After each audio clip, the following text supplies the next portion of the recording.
búa í einstöku vatni, bæði heitu og köldu. Kalda vatnið einstaklega hreint og heilnæmt og heita vatnið vottað af þýskri stofnun sem sérhæfir sig í vatns- og umhverfisvottunum. Kalda vatnið aðgengilegt í krönum bæjarins en einungis hægt að komast í heita vatnið í 2 heitum pottum í sundlaug Stykkishólms. Nú borholan með heita vatninu hérna upp í Helgafellssveit. Því hleypt alla leið niður eftir og aftur upp eftir. Þetta hlýtur að vera rosa mannvirki eða rosa framkvæmt að fleyta þessu svona á milli staða.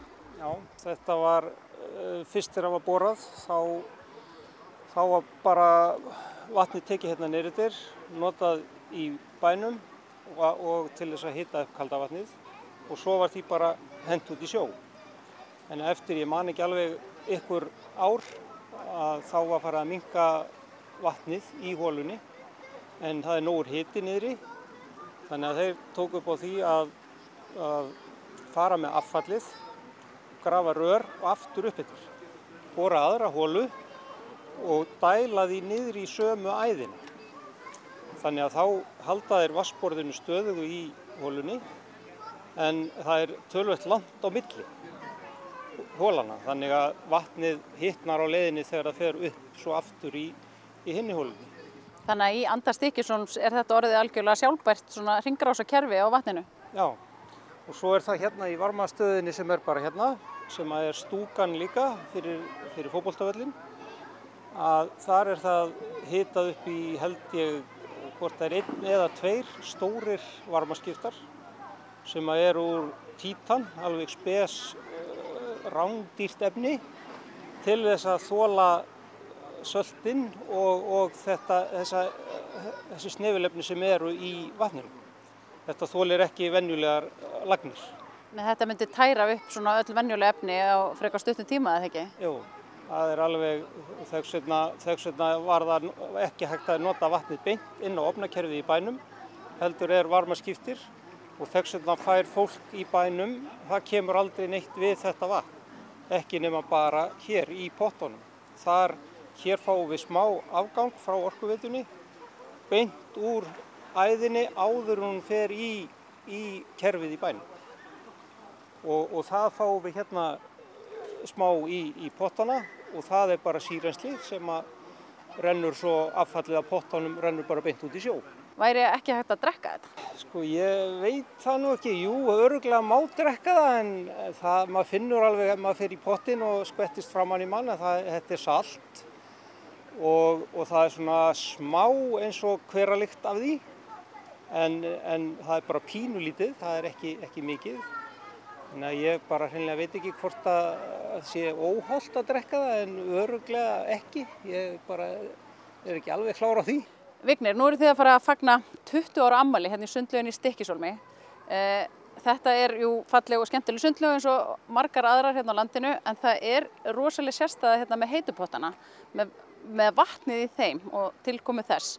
Gætur aðeins farið yfir með mér hver sérstæðan Jú, vatnið sjálft, það hefur ákveðin lækningamátt.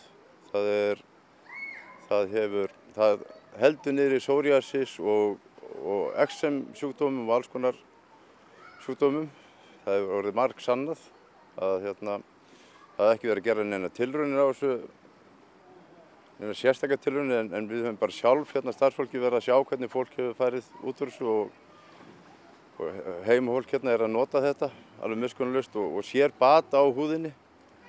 Það margsannað og ég hef til dæmis eina sögu frá einni konu frá Akranesi sem kom í heitapottinum og sá bara bata á húðinni á sér. Hún var mjög slæm af psoriasis og svo kom hún nokkur seinna og sýndi mér handabakið þar sem hann var alveg með skurð á handabakinu og hún vildi sýna mér hvernig þetta væri núna og hún ætlaði að vera viku, koma hverjum degi í sund í pottinn og svo sýndi hún mér bara eftir 4 daga þá var skurðurinn lokaður og sárið, það var bara smá ör eftir.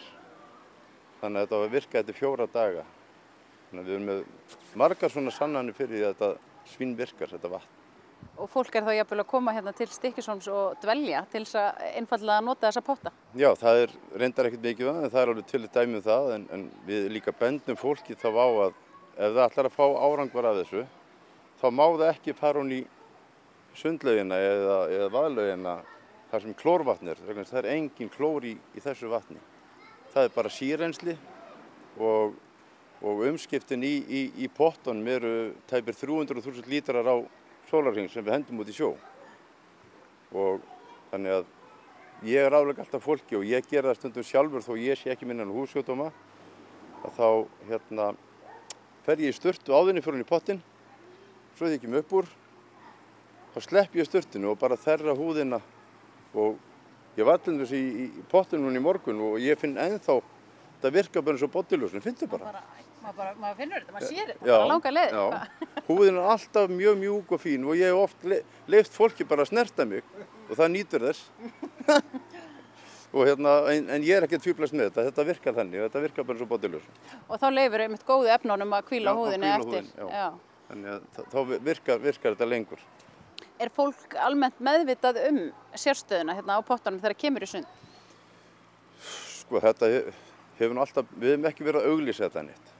En þetta hefur verið að fréttast svona landið og maður var við það svona að fólki fara að spyrja alltaf meira og meira hvað er vatnið góða sem þið eigið hérna.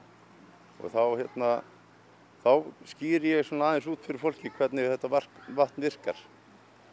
Og já, og fólki finnst mjög gaman að koma onni í þetta og prófa þetta.